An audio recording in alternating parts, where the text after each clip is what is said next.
31 ஜனவரி. இந்த மாதத்தின் கடைசி நாள் ஏசப்பா நம்மளை பற்றி என்ன சொல்கிறாங்கன்னா, உபத்திரவம்.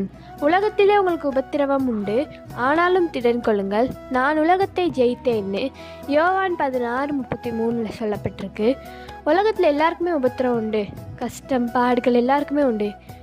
ஏசப்பா அந்த உலகத்தில் வாழும்போதே நிறைய கஷ்டத்தோடு தான் வாழ்ந்தாங்க. அதனால தான் ஏசப்பாவே சொல்லியிருக்காங்க உபத்திரவம் உண்டுன்னு.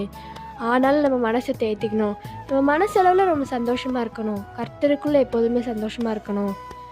ஏசப்பா அந்த உலகத்தை ஜெயித்த மாதிரி ஏசப்பா நம்மளுக்கும் அந்த வல்லமை கொடுத்துருக்காங்க.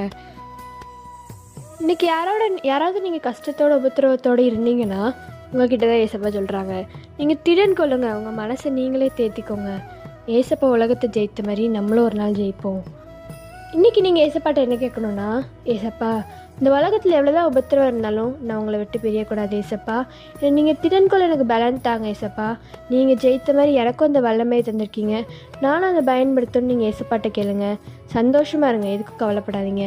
By truth of mercy, have a happy month end.